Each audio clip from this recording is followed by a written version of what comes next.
नमस्कार दोस्तों, आपका स्वागत है अपने चैनल ज्ञान फैक्ट 9 में। दोस्तों, आज की वीडियो 26 क्वेश्चन की है जो कि साइंस के फिजिक्स पार्ट से लिए गए हैं। दोस्तों, ये सारे क्वेश्चन लूसेंट से लिए गए हैं और ये सारे क्वेश्चन किसी न किसी एग्ज़ाम में पूछे जा चुके हैं। तो दोस्तों, ये वीडियो काफ़ी खास होने वाली है। तो अगर आप इस चैनल पे आए हैं तो वीडियो को लास्ट तक देखें और मेरे चैनल पे लास्ट तक बने रहें। तो चलिए दोस्तों, स्टार्ट करते हैं फटाफट। दोस्तों, जो हमारा पहला क्वेश्चन है वो है, निम्नलिखित में से कौन एक सदिश राशि नहीं है।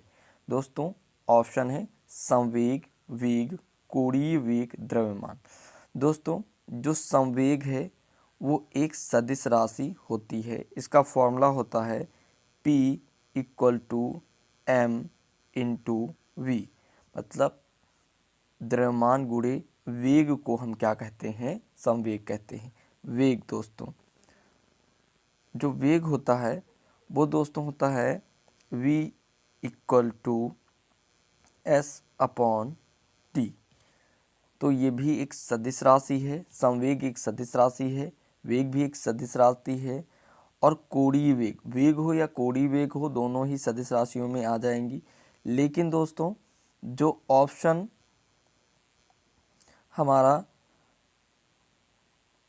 फोर्थ है द्रव्यमान, वो दोस्तों एक सदिश राशि नहीं है, क्योंकि ना तो इसका कोई परिणाम है और ना ही इसकी कोई दिशा है, इसीलिए ये सदिश राशि नहीं है। दोस्तों, आगे हम बढ़ते हैं अपने नेक्स्ट क्वेश्चन की तरफ। दोस्तों, अगला जो क्वेश्चन है वो है, अदिश राशि है ऊर्जा, बल आघूर्ण, संवेग, उपरोक्त सभी। दोस्तों, जो अदिश राशि होती है उसमें सिर्फ परिमाण होता है और दिशा नहीं होती है।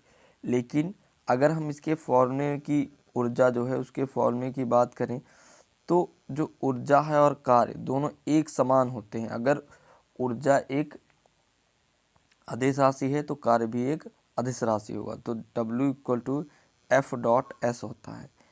F क्या है? बल है और S क्या है? विस्थापन है।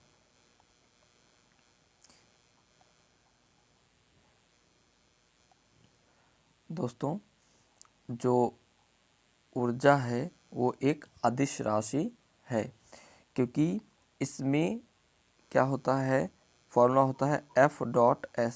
जो F है वो बल है, S जो है वो विस्थापन है, और दो सदिश राशियों का जो डॉट गुणनफल होता है वो एक अदिश राशि होती है। याद रखिएगा दोस्तों, जो दो दोस्तों याद रखिएगा, जो दो सदिश राशियों का डॉट गुणनफल होता है वो एक अदिश राशि होता है। बल आघूर्ण एक सदिश राशि होता है, संवेग एक सदिश राशि है, लेकिन जो ऊर्जा है वो दोस्तों एक अदिश राशि है। तो इसका करेक्ट ऑप्शन ऊर्जा हो जाएगा। दोस्तों, आगे हम बढ़ते हैं। जो अगला हमारा क्वेश्चन है वो है, निम्नलिखित में से कौन सी एक सदिश राशि है? संवेग, दाब, ऊर्जा, कार्य। दोस्तों, हमें बताना है सदिश राशि। दोस्तों, संवेग P = mv। m एक अदिश राशि है, P = m.v। ये दोस्तों अदिश राशि है और ये एक सदिश राशि है। तो अदिश और सदिश राशियों का जो डॉट गुणनफल है वो एक सदिश राशि होता है। तो इसका करेक्ट ऑप्शन दोस्तों हो जाएगा संवेग एक सदिश राशि है। और बात करते हैं और ऑप्शन के बारे में। दाब एक अदिश राशि होता है, ऊर्जा एक अभी बताया अदिश राशि होता है, और ऊर्जा और कार्य एक दूसरे के पूरक होते, इसीलिए कार्य भी एक अदिश राशि होगा। इसीलिए जो इसका करेक्ट ऑप्शन है वो होगा संवेग। संवेग एक सदिश राशि होता है। आगे बढ़ते हैं दोस्तों। अगला जो हमारा क्वेश्चन है वो है, निम्नलिखित में से कौन सी राशि सदिश नहीं है? तो दोस्तों, विस्थापन, वेग, बल, आयतन। आयतन एक अदिश राशि होती है दोस्तों, सदिश नहीं होती है। लेकिन विस्थापन की बात करें तो विस्थापन क्या होता है? दो बिंदुओं के बीच की न्यूनतम दूरी को क्या कहते हैं? विस्थापन कहते हैं, एक निश्चित दिशा में। लेकिन वेग एक सदिश राशि होती है दोस्तों। ये इसका फॉर्मूला होता है विस्थापन, वेग इक्वल टू विस्थापन बटे समय। बल भी एक सदिश राशि होती है। बल बताया है F equal to M into a होता है। ए एक सदिश राशि है, M एक अदिश राशि है, और इन दोनों का जो गुणनफल हो जाएगा वो क्या हो जाएगा? एक सदिश राशि हो जाएगा। आगे दोस्तों बढ़ते हैं हम। अगला जो हमारा क्वेश्चन है दोस्तों वो है निम्नलिखित में सदिश राशि है वेग, द्रव्यमान, समय, लंबाई। दोस्तों जो सदिश राशि है इसमें वेग है, द्रव्यमान एक अदिश राशि है, समय एक अदिश राशि है, लंबाई भी अदिश राशि, क्योंकि इनके सबके परिमाण होते हैं और दिशा नहीं होती है। लेकिन जो वेग है उसकी दिशा होती है। और v इक्वल टू होता है s अपॉन टी। s क्या होता है? विस्थापन। विस्थापन एक सदिश राशि है, विस्थापन एक सदिश राशि है, लेकिन समय एक अदिश राशि है। और v equal to S upon T, विस्थापन बटे समय क्या होता है? सदिश राशि होती है। अगले क्वेश्चन की तरफ हम बढ़ते हैं दोस्तों। जो अगला हमारा क्वेश्चन है वो है निम्नलिखित में से कौन एक व्युत्पन्न परिभाषा नहीं है? व्युत्पन्न परिभाषा का मतलब जो राशियां किसी दूसरी राशियों से बनती हैं उन्हें व्युत्पन्न राशियां कहते हैं। लेकिन इसमें कह रहा है व्युत्पन्न राशियां नहीं है। घनत्व दोस्तों होता है द्रव्यमान बटे आयतन। दोस्तों जो द्रव्यमान घनत्व होता है वो होता है द्रव्यमान बटे आयतन, मतलब D equal to M upon V।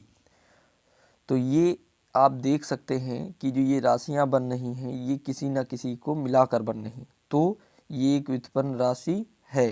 द्रव्यमान देखिए दोस्तों सिर्फ M होता है, तो ये एक ऐसी राशि है जो व्युत्पन्न राशि नहीं है। आयतन का फॉर्मूला निकाले तो क्या हो जाएगा? V equal to M upon D.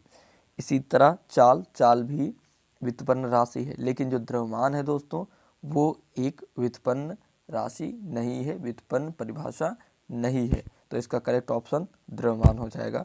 आगे दोस्तों बढ़ते हैं।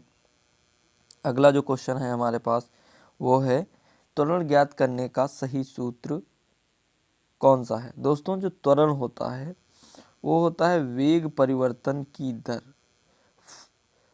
अंतिम वेग माइनस प्रारंभिक वेग अपॉन टी। ये त्वरण का फॉर्मूला होता है दोस्तों। अब हम इसके ऑप्शन की तरफ देख लेते हैं एक बार। A equal to V minus U upon T, अभी फॉर्मूला बताया वही लिखा है, तो यही करेक्ट इसका ऑप्शन हो जाएगा। अगले क्वेश्चंस की तरफ पढ़ते हैं दोस्तों। अगला जो हमारा क्वेश्चन है वो है पदार्थ के संवेग और वेग के अनुपात से कौन सी भौतिक राशि प्राप्त की जाती है? दोस्तों पदार्थ के संवेग, अब हम संवेग भी बात करते हैं तो P equal to M V होता है। और इसके अगर वेग की बात करें, कह रहा है वेग, संवेग और वेग के अनुपात से कौन सी भौतिक राशि बनती है? अब इसका वेग, संवेग ये हो गया, वेग ये हो गया, और v से v कैंसिल आउट हो जाएगा, v से v कैंसिल आउट हो जाएगा। तो क्या बचेगा हमारे पास? सिर्फ m बचेगा। और m कहाँ है? m को क्या कहते हैं? द्रव्यमान। तो द्रव्यमान क्या है? जो है संवेग और वेग का अनुपात आएगा। दोस्तों अगले क्वेश्चन की तरफ हम बढ़ते हैं फटाफट। दोस्तों बहुत ही अच्छा क्वेश्चन है। फ्लांग के अक्षर में किसका आयाम होता है? ऊर्जा का, रैखिक गति का, कोणीय गति का, या फिर बल का?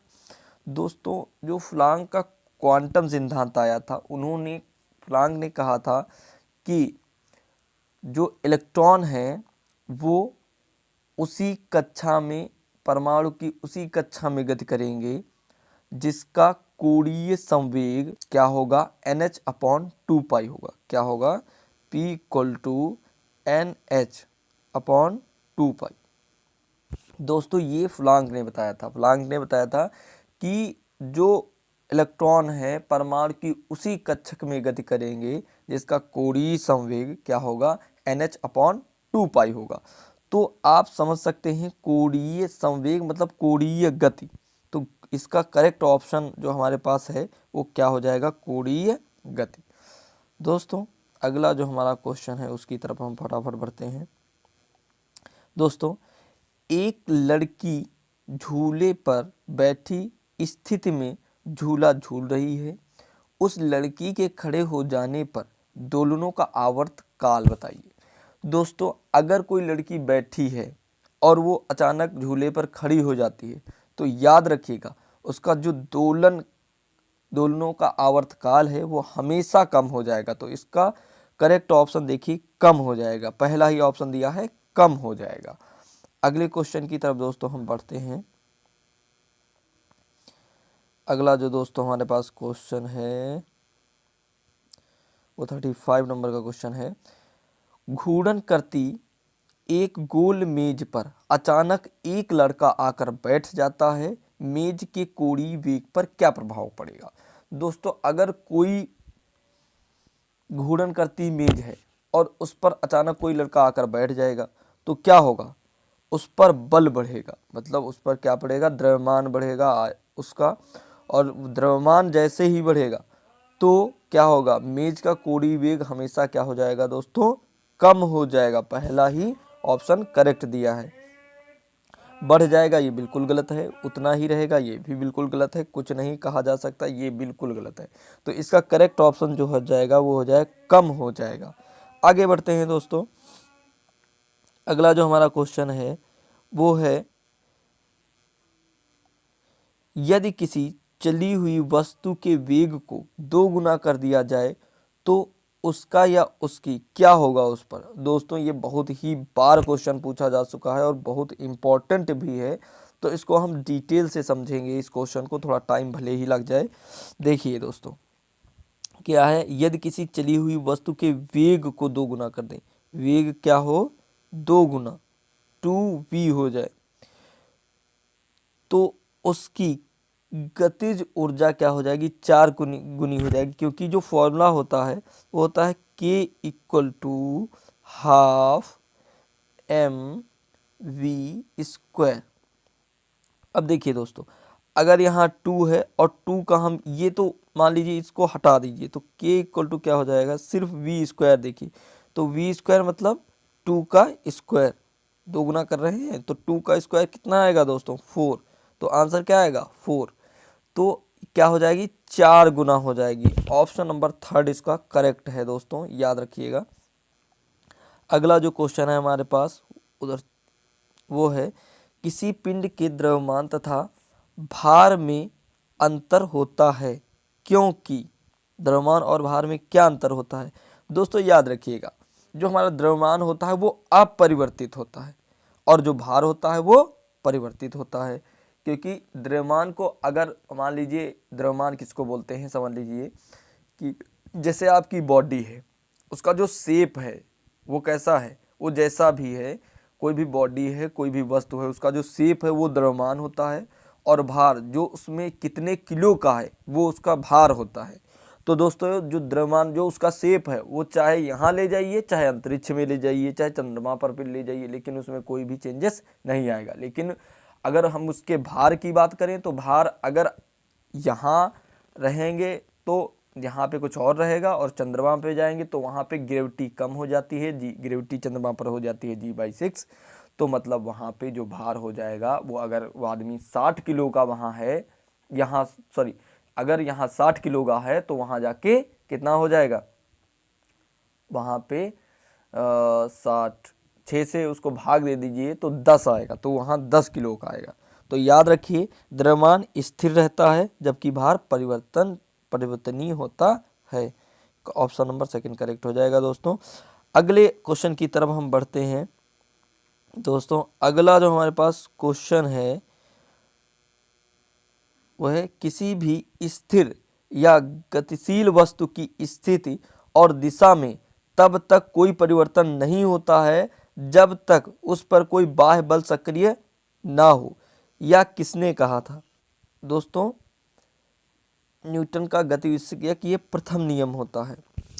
तो किसी भी वस्तु या गतिशील वस्तु की स्थिति और दिशा तब तक कोई परिवर्तन नहीं होता है जब तक उस पर बाह्य बल सक्रिय ना हो। ये न्यूटन का गति विषयक प्रथम नियम होता है कि यदि हम किसी वस्तु पर बल लगाते हैं तो उस वस्तु की स्थिति में परिवर्तन होता है, और जब तक दोस्तों उस पर कोई बाह्य बल आरोपित नहीं होता है तब तक वो वैसी ही रहती है, और जैसे ही उस पर कोई बाह्य बल लगता है वैसे ही उसकी स्थिति और गति में परिवर्तन होता है। मतलब ये है कि अगर कोई वस्तु रखी है, स्थित है, तो वो तब तक स्थित रहेगी जब तक उस पर कोई बाह्य बल ना लगाया जाए, और दोस्तों अगर कोई वस्तु चल रही है तो वो तब तक चलती रहेगी जब तक उस पर कोई भी बाह्य बल ना लगाया जाए। तो ये जो नियम था वो न्यूटन का गति विषयक दोस्तों प्रथम नियम था। दोस्तों आगे हम बढ़ते हैं। अगला जो क्वेश्चन है हमारे पास वो है, किसी असंतुलित बल द्वारा किसी पिंड में उत्पन्न त्वरण। दोस्तों असंतुलित बल अगर हम किसी भी पिंड पर लगाएंगे तो वो क्या होगा? बल के अनुक्रमानुपाती होगा। क्या होगा? बल के अनुक्रमानुपाती। देखिए F इक्वल टू होता है m इंटू ए। देखिए ये और ये हम कह सकते हैं F is directly proportional to a. मतलब कि ये है कि जो F है वो क्या होगा? त्वरण के अनुक्रमानुपाती होगा। समझ गए दोस्तों? आगे हम बढ़ते हैं अगले क्वेश्चन की तरफ। दोस्तों अगला जो हमारा क्वेश्चन है वो है, न्यूटन के गति के तीसरे नियम के अनुसार क्रिया तथा प्रतिक्रिया से संबंध बल क्या होगा? हमेशा एक ही वस्तु पर लगे होने चाहिए, ये बिल्कुल गलत है। भिन्न भिन्न वस्तु पर लगे हो सकते हैं, ये थोड़ा देख लेते हैं। हमेशा भिन्न भिन्न वस्तु पर ही लगे होने चाहिए। का परिणाम बराबर होना जरूरी नहीं है किंतु उनकी दिशा समान होनी, ये गलत है दोस्तों। करेक्ट ऑप्शन हमेशा भिन्न भिन्न वस्तुओं पर ही लगे होने चाहिए, ये करेक्ट है दोस्तों ऑप्शन। आगे हम बढ़ते हैं दोस्तों।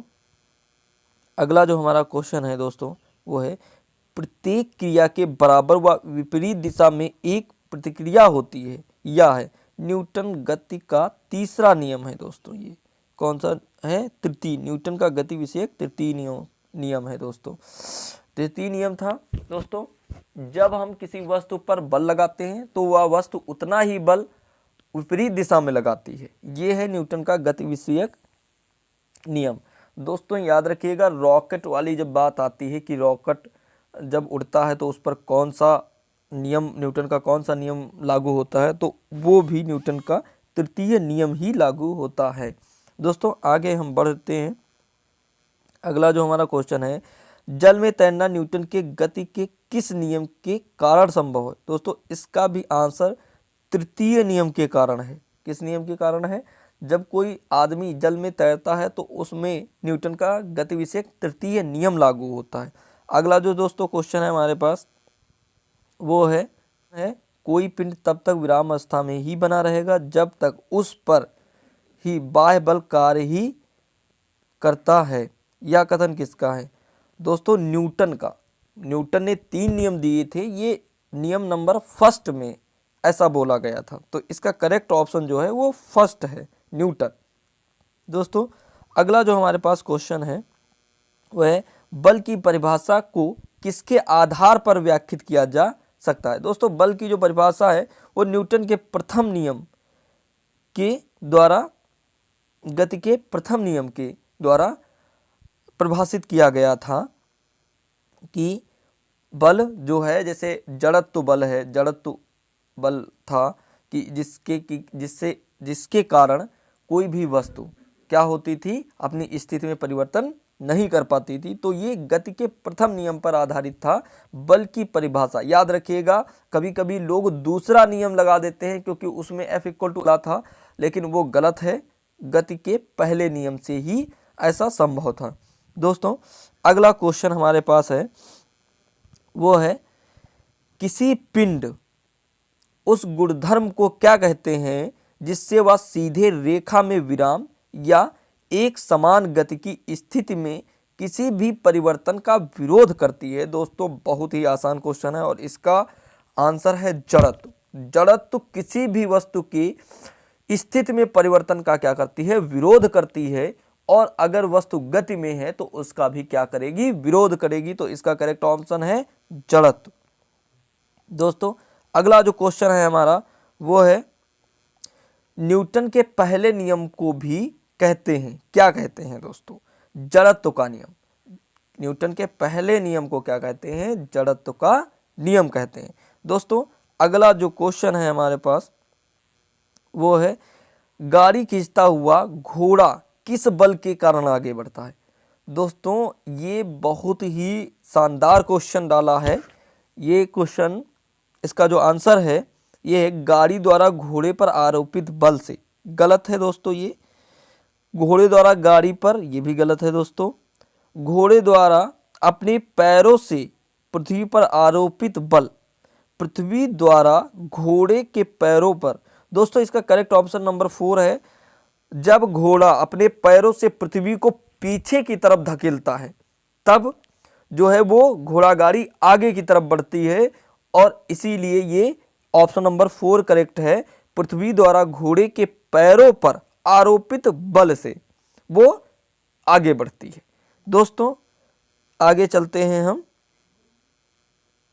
और अगला जो हमारे पास क्वेश्चन है वो है चलती हुई बस जब अचानक ब्रेक लगाती है तो उसमें बैठे हुए यात्री आगे की दिशा में गिरते हैं, इसको किसके द्वारा समझाया जा सकता है। दोस्तों सबने, हम लोगों ने, सबने जो है बस में बैठा है, जब अचानक ब्रेक लग जाती है तो कभी कभी क्या होता है, शायद कभी कभी बहुत तेजी से लग जाती है, तो उसमें एक नियम कार्य करता है, वो न्यूटन का पहला नियम होता है। क्योंकि देखिए दोस्तों क्या होता है कि जब हम सीट पर बैठे होते हैं तो हम होते हैं किसमें, जो है विराम अवस्था में, और जो बस होती है वो क्या होती है, गति अवस्था में, और जो हमारा ऊपर का शरीर होता है वो विराम। लेकिन जो गति अवस्था में है तो जब हम विराम अवस्था में होंगे तो क्या करेगा, वो उसका विरोध करेगा, मतलब वो गति में, गति का क्या करेगा, विरोध करेगा, जिसके कारण हम आगे की तरफ, मतलब आगे की तरफ झुक जाते हैं। इसका करेक्ट ऑप्शन न्यूटन का पहला नियम है। दोस्तों आगे की तरफ, आगे सर बढ़ते हैं। अगला क्वेश्चन जो हमारे है वो रॉकेट की कार्यप्रणाली के सिद्धांत पर आधारित है। न्यूटन का तृतीय नियम, न्यूटन का प्रथम नियम, न्यूटन का द्वितीय नियम। दोस्तों अभी बताया था न्यूटन का तृतीय नियम पर आधारित है रॉकेट की प्रणाली। दोस्तों अंतिम जो हमारा क्वेश्चन है वो है अश्व यदि एकाएक चलना प्रारंभ कर दे तो अश्वारोही के गिरने की आशंका का कारण बताइए।